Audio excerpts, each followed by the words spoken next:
Hey man, how's it going? Oh, not too bad. I had a fun cooking mishap because of Futurama. So Oh, it's kind of uh, related to this episode, but not quite, because this episode's quite robotic, right?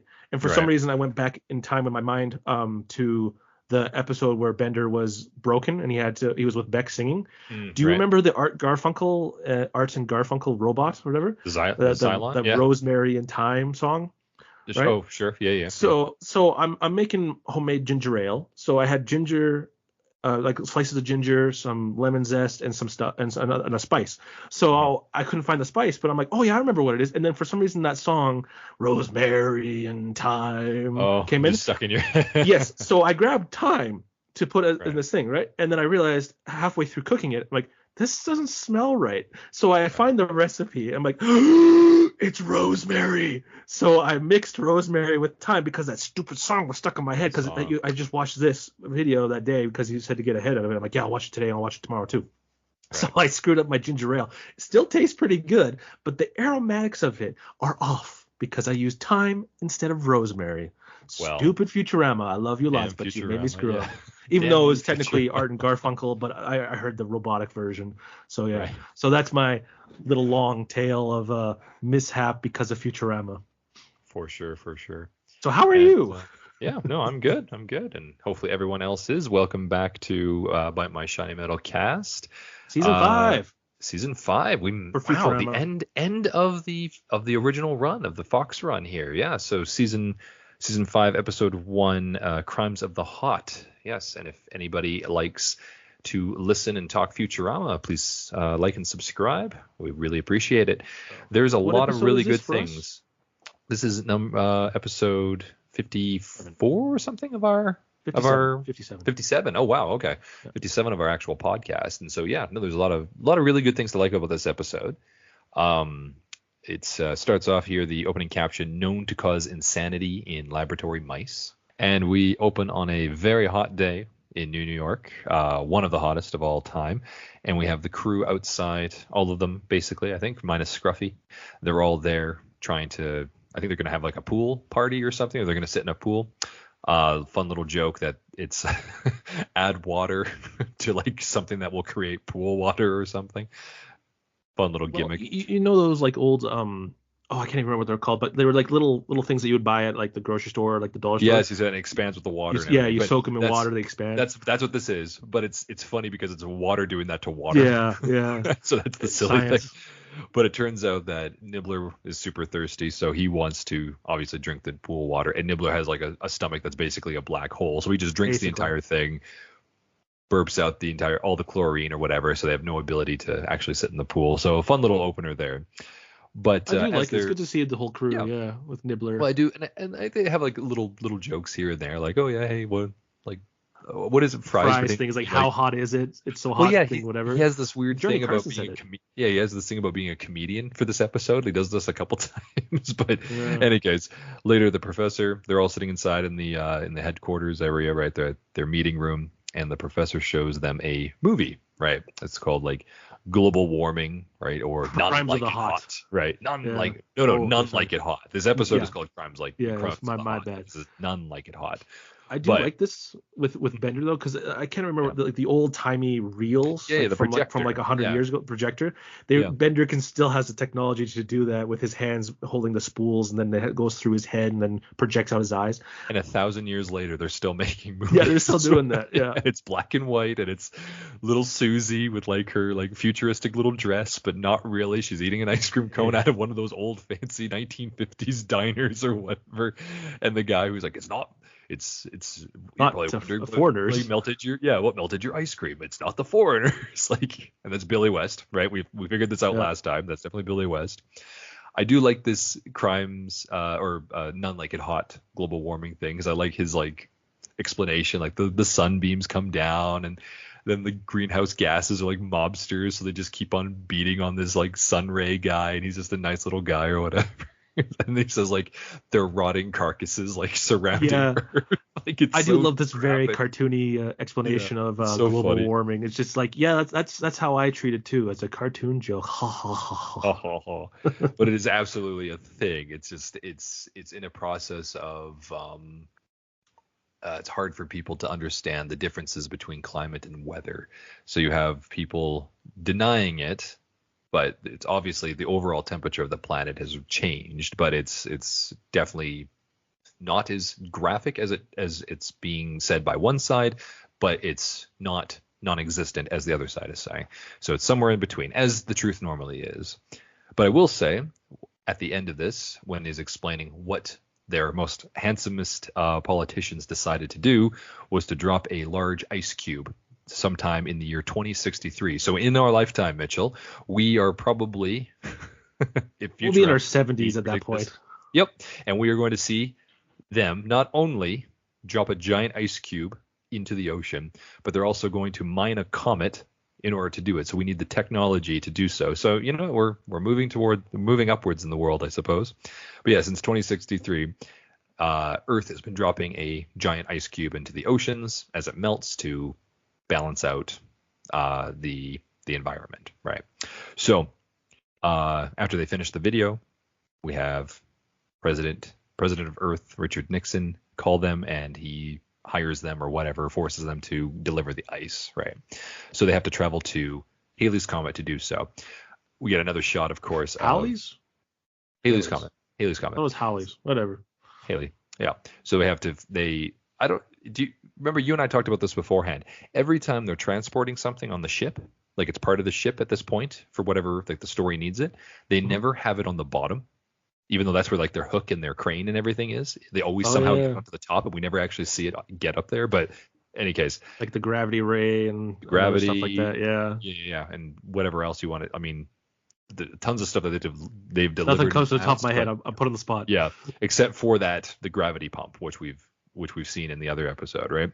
So in any case, the trio get to the Halley's Comet, and they set up this ice drill and all this kind of stuff. Bender pushes it out.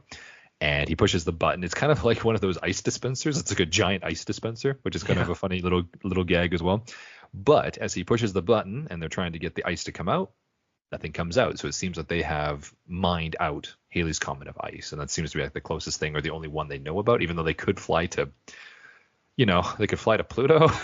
Like they've been to Pluto, Well, they have ice. But if I'm not mistaken, comets are different from asteroids. Comets are made mostly out of like gases and water or like liquids and stuff like that.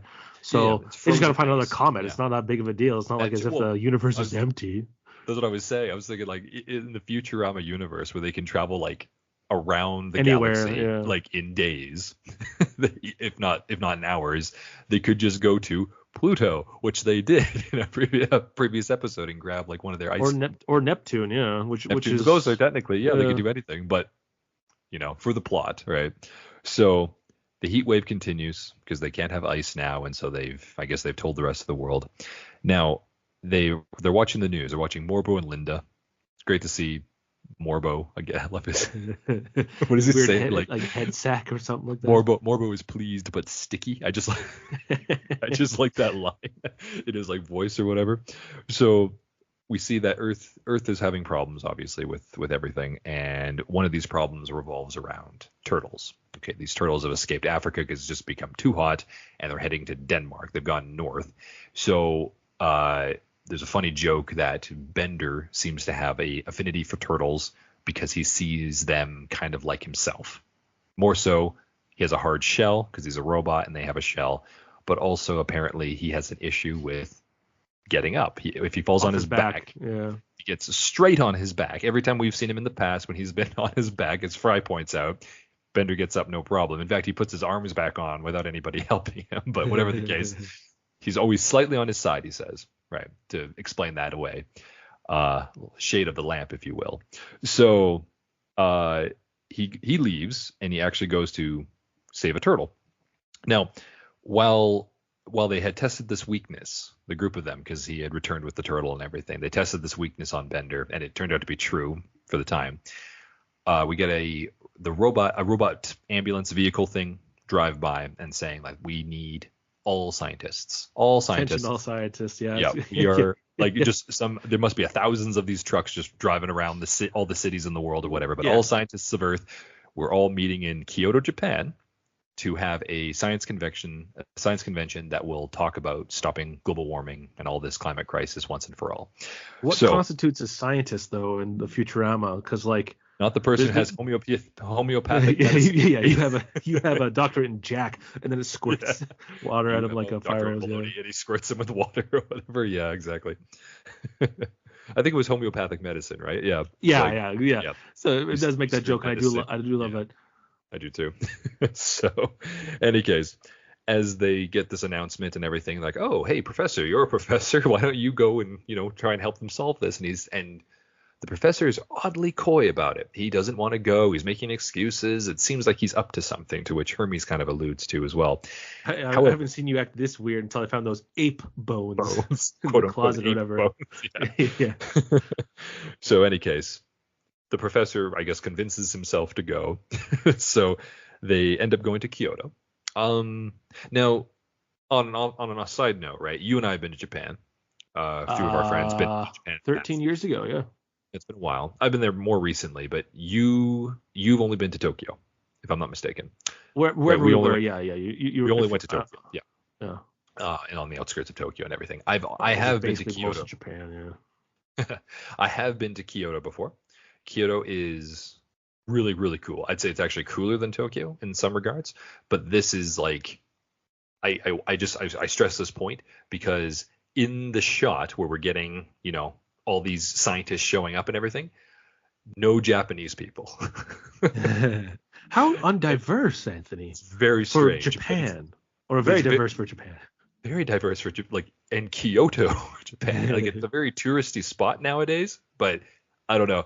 But I do like that it's kind of like a rock thing or like the awards or something, because Joan Rivers is there saying like, oh, and here comes the professor. Oh, Professor with rocking his, they're all their lab coats too. Yeah, like all these all these cheering girls or whatever. They're like, oh my god, scientists, right? Because like they're all like craving nerds or whatever. So, anyways, funny little thing. This isn't the first time you've seen Joan Rivers, right? There was the one with the Zoidberg episode with his uncle. When they went to the premiere, we saw her there too, right? I think so. Yep. I think so.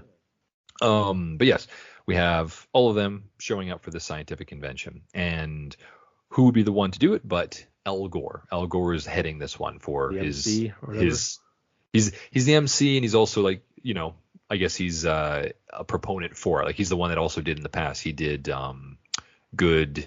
Was it Good Earth? No, not Good Earth. That's Earth in the Balance. Earth in the Balance is his book, because he's a very big climate activist. And Harry Potter and the Harry Potter? I just want to say, this joke, especially for a lot of those nonsensical people, this is hilarious that he's the one that's talking about it, right? But I do find that kind of funny that Harry Potter is so popular. It was the close to probably the starting of the peak for it. This was 2002. This came out. So this would have been maybe book 4 or 5 when it came out. Yeah, I was just gonna say. So the last one came out in 2011, I think it was, and then that was the movie. That was the movie. Was it the movie? Okay, so 2007 was when the last book came out, and they came out every couple of years. So yeah, this would have been about 4 or 5, maybe around that time. So, in any case, Al Gore's head is he's just a climate activist, right? So they make him that one. Also, his daughter writes for the show, so that's why they bring him in. But it is actually voiced by Al Gore, who we saw beforehand in the What If Machine episode. And I still think he's hilarious.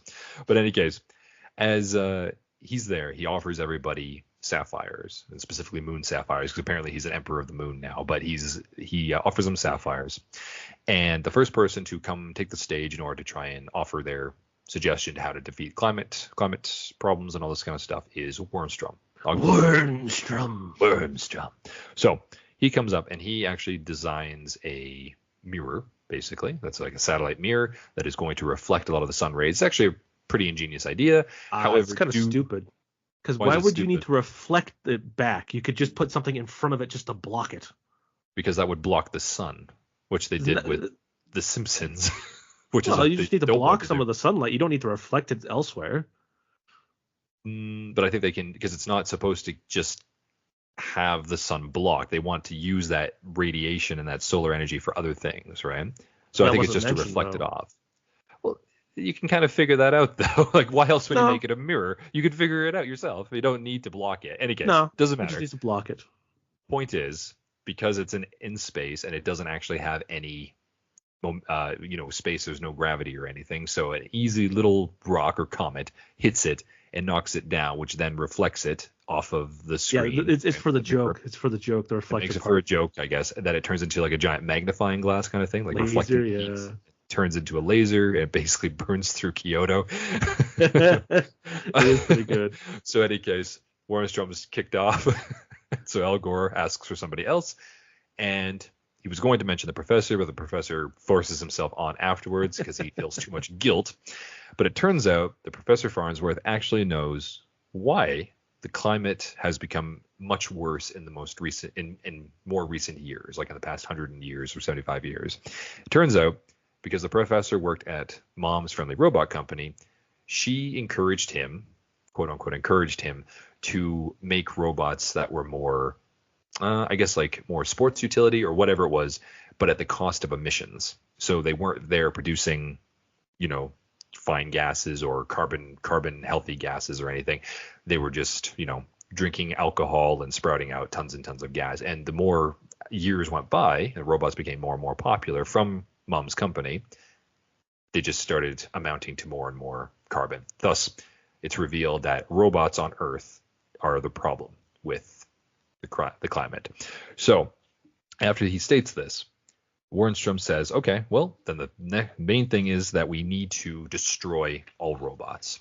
And the only robot that seems to be in the room, Which including, is strange. It's strange, including the vehicle one, because the vehicle one was there, because he actually says, like, afterwards, everything is going to be, this is ended, the convention is ended, like, you have to leave.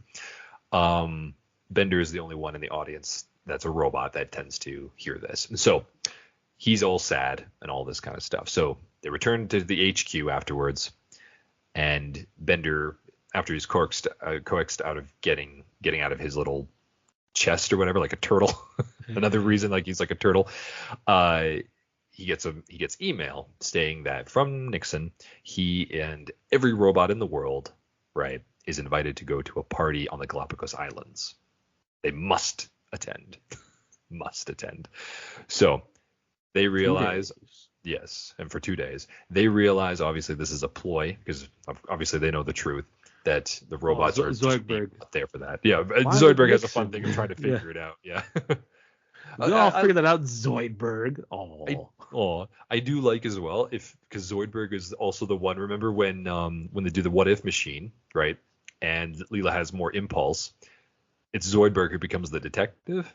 So it seems like he likes to be a detective kind of thing. So Zoidberg is going back to this, like, why would Nixon, who's usually not this kind of person, want to throw a party? And he's like, aha, I got it, right? He's like becoming a detective. So I do like that. Maybe kind of that was a secondary thing. It was acting and then detective. Right. But then his parents like, no, do you need to? Well, his adopted parents, you want to be a doctor? Right. Come on. Yeah. It's like, you want you to break your mama's heart. You don't want to be like, because they're all Jewish. Yeah. But then after he becomes a doctor, he's like, oh, what? You gave up on your dream? Like, you're never satisfied. I love it. We'll get to that episode. That was a funny episode, actually. That's a very typical funny, like Asian parent or Jewish parent, or I would say Indian like parents. Pushing a lot of stress onto their kids, right? Yeah. Well, I do get it as being an adult now. If you have a direction when you're younger, you kind of go in that direction. When you're kind of just out there, kind of just like, what should I do with myself? It's a little harder to kind of grasp onto things. That is I think that is something that a lot of adults, when they become parents, there is this idea that, like, okay, do we want to encourage them to find their own way, or do we want to push them somewhere so that we know that they'll be taken care of and stable in the future, right? And I think there's a really fine line between being too forceful, such as Zoidberg's adopted parents, versus like being too open and whatever, like Fry's parents might, like Fry's parents. Although Fry's parents didn't really seem mind you, we are told they were decent, hardworking people. Fry just isn't. Yeah. So and Yancey seems to have a pretty good job, and he was a good parent. Mind you, he had the luck on his side, but Yancey. Oh, that was Fry. It was his nephew Fry that had all the luck. That's what I mean. But his dad, right, Fry's brother, must have been a pretty good parent because he was, there for him and everything. But then a lot of his parenting may have come from the luck because his kid was lucky, right? So whatever the case, we could debate that all day. That they have, yeah, it's just Yeah. like, well, because Fry went back in time, would he still have that? But he also didn't And have that when he went in the future. Would they have named him? Would they have named him Fry because he was also back in the past? So, what are the possibilities? Yeah, and we know that he came back. Yeah, we'll have to get when we get to the movie after this season. Yeah. This season, we'll get to that movie. We're gonna dissect that. So, in any case, Bender leaves for the party, right? And he's traveling there. They're playing some music or whatever. And there's a montage of all the robots that we've seen throughout the series so far. Right? There's a huge list here on the infosphere. Yeah, yeah. Like, I mean, you and I can name 100 of them, but we can name like a decent amount of them. Like we saw the Dawn. I doubt I know the names. Well, Robot Mafia is there. I mean, we can just throw the three of them in there. We saw them. Isaac is there. Calculon is there. Robot Devil is there. What's his name? Yeah, exactly. What's his name? Roberto. Roberto, thank you. Roberto's that, all these people. Even the robot that Bender accidentally knocked out in the theater, the Max unit, he's there, and his wife or his girlfriend are there. So Monique. No, that's from all my circuits. Yeah, but she's there. Yeah, they're all there, and so it's funny. We see all these robots. Even the smoker, the chain smoker wrestler robot is there. Right? Nixon, stop bringing the smokes. Okay. This is the debut of the hedonism bot. Yes, and I was just getting to that point, right? So they're all doing this stuff, and it turns out that Nixon's also on the island with them. And he's like, yeah, we're gonna party, we're gonna do all this stuff, but I'm gonna step out, and he's gonna go out and quote unquote get some smokes, right, as he says. So he gets into a helicopter and with 2 hours for 2 hours, and he gets into this helicopter, the ship or whatever, and he's there with Wernstrom and the headless body of Agnew or whatever, right, his vice president. So they're there, and Wernstrom has reconfigured his device, right, his mirror in the sky, in the space, to become like a what do you call it, like some kind of pulse ray, right, that's going to just destroy the Galapagos or destroy all the robots on the Galapagos Islands. So as Bender's there and he's, trying to, come to terms with the fact that he's going to die, right? Because he wants to do it for the turtles specifically. Somebody overhears him. Yeah. Somebody one of the, like a microphone robot overhears Bender tell the turtle this thing. And so all the robots start freaking out. So Bender, takes the stand. He knocks over the half brother or whatever of Calculon, like I'm forgetting, beep like whatever that guy is. Oh, and yeah, what is that? He stands on him. Yeah, he stands on him as like a stage.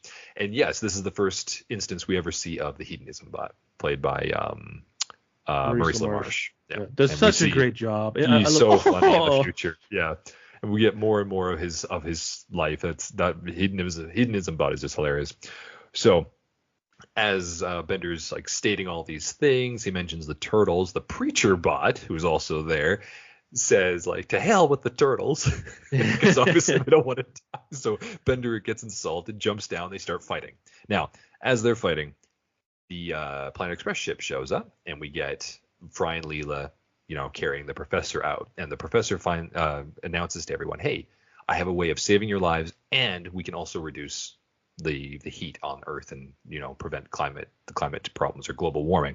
So he tells them all you have to do is aim your exhaust ports straight up, because all of you are here, all in the same part of the Earth, and it'll just basically project the Earth a little farther away from the sun, right? Kind of like what would you call it, like an engine, right? Engine.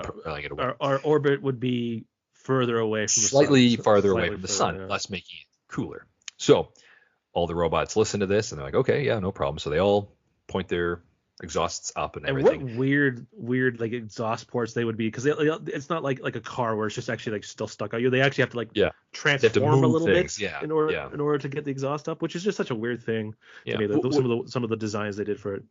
Well, it makes sense, I guess, because they want to make them look humanoid for some of them, I guess. But it's also because we've talked about in the past, you and I've talked about how sometimes they can come out from the back. Sometimes they come out from the front, right? Whatever the story needs it to be, kind of thing. And right, but maybe do you it can in a see fun them way. opening. Yeah, they can make them open their heads. They can kick them out of their shoulders or their butts or whatever. One of the weird ones is like he bends over forward and then it comes out of his back and points straight up, kind of thing. Yeah, that's right. That's such a weird one, but like it's just, I'm pretty sure they said to the animators like, hey, have fun with it. None of this is really like none of these are really canon robots. Exactly. And the only one, because as the Preacher Bot and Bender were fighting, the Preacher got a sucker punch on Bender and knocked him flat on his back with the turtle. So Bender is laying there with the turtle as everyone is shooting their exhaust up in the air, causing this flame, I guess, like this power to try and push the Earth away. However, without all of the robots working together, the Earth won't move. So Wormstrom and Nixon are planning to hit the Galapagos Islands, and they're just not getting there in time. Or something like that. Yeah, exactly. Now, as Bender's lying there, he's like, "Oh, I can't do this. I can't get up. I won't be able to help." He sees that the turtle, who I believe he named Shelly, kind of rock itself and get back onto its feet. So Bender realizes, oh wait, there's a way to get back up onto your feet if you're on your back. So he starts rocking himself back and forth to the side, and he does it. He rolls over. Congratulates himself for figuring out how to roll, and he shoots his butt up and out of his, metal ass, and he shoots up basically the ignition that moves the planet away. Like his is super powerful. Yeah. And Bender, he's got to be the best at it, right? He's got to be the best. And the Earth moves, and it just moves out of the way of the shot taken by Wormstrom just in time, so none of the robots get destroyed, and the Earth is saved from global warming and everything. So we have right afterwards, Nixon and everybody are there congratulating Professor Farnsworth for figuring this out and thwarting his own plan. But he gives them the medal, and everyone's like, "Yay, this is great. We get to live and everything." And it turns out that they moved the Earth away from the sun far enough that it's basically an entire week. And so Nixon declares it to be Robot Party Week, and they continue their party on the Galapagos Islands, probably for a week. And everybody's super happy, and that's where the episode ends. And that is, Crimes of the Hot. All right. So episode 1 of season 5 as it was on TV. What do you think of this being the opener of a season for the time that was coming out? Do you think it was a good start for the season? Well, let's see here. I'd have to look at what like the whole season and stuff like that. It's not a bad episode by any means. It's just if I'm looking at the rest of them, the next one is probably the one that people remember a lot. Yeah. We'll talk about Jurassic that one, Park next time. Yeah. And then there's a lot of significant ones in this one. I would say. So this one I would say is on the lower end of importance kind of thing. But as just a Futurama goes, it's solid. Well, it's interesting because it does change the Futurama universe, right? Like it actually is lore changing, right? Like how the robots work, like we get them over the past and stuff. The week longer of Earth going around, like this actually does change the universe, but it's never really alluded to again. No, right? Not really. Yeah, Bender never talks about turtles again. They never. We see these robots again. I guess the hedonism bot does come back, right? This is introduced as well. There's a few robots that are introduced to this one. Yeah, and I don't think the episode in itself really does much outside of that, I'd say. But I agree with you. I don't think it's a bad episode by any means. I'd say probably this is probably like a very solid Futurama episode, like a 7 out of 10 kind of one again. But in any case, things that you liked about the episode. And your MVP, funny scene, funny gag. Right. One of my favorite things, which I just find hilarious, because like the whole thing is that the Earth is now flooding for whatever reason, and there's Randy with the ark of same-sex animals, which is just like do you know what the ark was made for, Randy? Like it was made to preserve and continue the lives. Well, the thing is, he deliberately made it so that way that if that was the truth, that was the ark, they wouldn't survive. They wouldn't survive whatsoever. Yeah. Kind of thing. So it's just. But his partner does call him out on that though. Right? Yeah, like, which is hilarious too. Yeah. His boyfriend is like, they're all the same sex. Hey, there's something in the Bibles I like and some things I don't like. Which is like. Okay, so. It's definitely it's still John DiMaggio obviously playing this character, but I don't think that's Randy. It's not Randy. It doesn't look like Randy. The character design is not Randy, but when I went on to IMDb, it says that he plays Randy. I'm like, that's not Randy, but like it's Randy's voice. Right. So sure. Yeah. Yeah, you again, it's just even more funny in a different way. But just I find it hilarious. I just find that little joke so hilarious because like it doesn't work. You're not saving anything. In fact, you're dooming it on purpose because you know it's not going to work out. So I mean, it depends on how many animals, because there are some like frogs, for instance, as we've learned from Jurassic Park, which was mentioned earlier, that life finds a way. Yeah, I know. I hear you. So that is funny with the arc and everything, and that is Randy's voice actor, all this stuff, but it's clearly not Randy. Yeah, and then I do I do love the so Morbo and Linda are talking about this during the news, right? That's when the turtles show up and they're like in Holland and all the windmills, and I do like Linda's like, oh yeah, like but those windmills will keep them cool, and Morbo's like, windmills do not work that way. No. So I do like his little cameo in this episode. I thought it was pretty good. I don't know. There's a lot of little funny jokes here and there. Like I'm not a fan of the. I don't know why Fry was doing that weird. What do you want to call it? Like Veernoff said it. Johnny Carson said it. Johnny like Carson how said it. How hot is it? It's so hot that ice crushes you, or whatever it is. Yeah, I poured McDonald's coffee on my lap to cool off, right? Because there was the thing about spilling it. It was too hot, right? That was I feel so bad for that lady. Years ago. Yeah. Oh, yeah, years. So, that was like early 2000s. I think we were like in junior high. A long time ago. So it was like, and that's why every cup now has labels saying caution hot, right? It's because of this. So, any case, I think there's a few other. I think the professor still has some pretty good lines about him, like when he's trying to be more coy. Right? Yeah, and then there's the story with him and mom and stuff like that. Now take me. Take me, Farnsworth, take me. But I was tired and in love.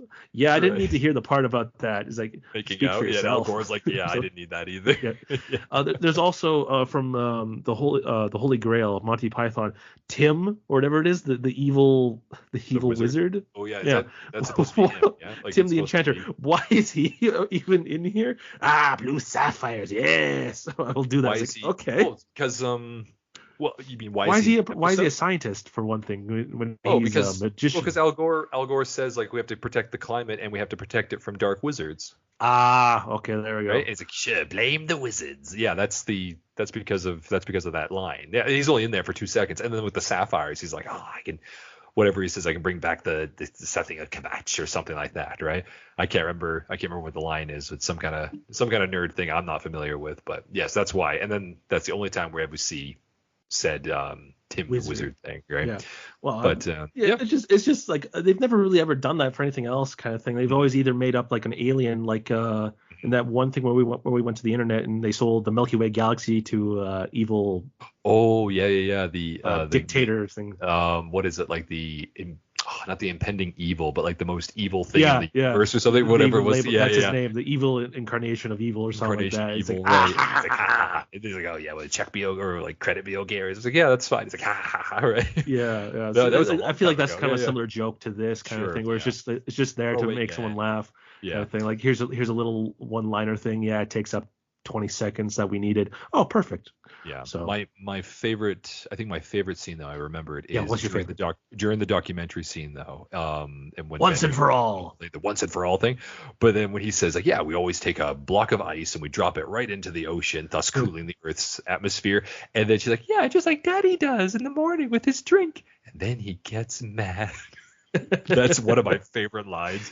I don't know why. It's such a dark line. It's such a dark line because when you read into that more, it's just like, oh, so she gets beat by her dad. Ooh, that's a little racy. But like because it's coming from such a cute little voice, it's just it's hilarious, especially when you have But want that once and for all. It's just funny. So funny. I love that. And actually, that whole documentary is just really well made. I think that's hilarious. But any case, what about your MVP? Probably just be Zoidberg in this one. No, not Zoidberg. Sorry, Bender. I do like Zoidberg in this one because when Nixon shows up and he's like stands up and salutes and then like he sits down. Oh right. Like it's just like those little things that they probably like. Oh crap, we need an extra second or two here. Right. Like what would Zoidberg do in this situation? Right. We haven't seen Zoidberg in a while. Yeah. Yeah. So, but yeah, I'd say Bender, just because for some reason he held back, and then once he got up, he let loose, and it was a blue flame, which means really hot. But I do have a problem with it because like it's not quite it's a propulsion thing, because they're all releasing up kind of thing. In which, yeah, I understand that's what the story says, but they'd all be forced into the ground, and just I don't think it would work the way it's portrayed. Mind you, it's a cartoon, not real life. Blah blah blah. Didn't we just talk about this with Godfellas?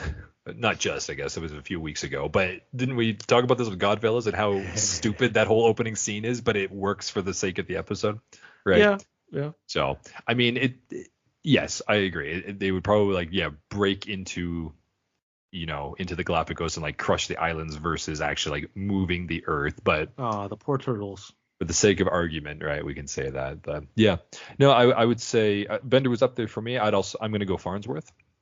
Just to say he did do a good job this episode. He did his whole job, and then because of him, everything kind of happens the way it does, right? Like even though it is his fault, but then he just tries to make amends, and he gets the medal at the end, right? I'd say he's my MVP for it. Yeah, but he also had a lot of Nixon was like, I happily and angrily present you this award, the double crosser or whatever it is. It's the polluting medal of pollution or something. Right. Pollutes on. It's a funny little gimmick, but yeah, I'd say it's fine. So in any case, yeah, I guess anything else to add about Crimes of the Hot? It was an episode. There's a lot of scientists in it and robots. Yeah, geez. A lot of crowd shots. I feel bad for the animators or scene setuppers. Mind you, not every one of them moved, but still, that's a lot of characters. It's a lot, yeah. It is a lot. And it is nice to see like a lot of these robots, just even though they don't speak, it's just nice to see them like shown in it. Like these are the ones, like if you paid attention to the episodes of Futurama, if you've watched it as long as you would have at this point, you would recognize them and be like, oh, hey, I remember that robot, or I remember that robot or something, right? So it is nice to see that. There's been about 56 episodes before this, so yeah, there's a lot of robots to see. Yep, absolutely. But in any case, yeah, well, thank you so much, Mitchell, for joining me. And I guess we'll see everybody next time for Jurassic Bark, episode 2. Status whatever, 5. And then it wasn't. So we'll see. I still think Luck of the Fryerish is actually sadder, even with Jurassic Bark not being changed in the timeline. But we'll talk about it. We'll talk about it. Headcanon timeline, yeah. Sure. So in any case, have a good one, man, and we'll talk to you next time. We'll see you. Toodaloo. Toodaloo.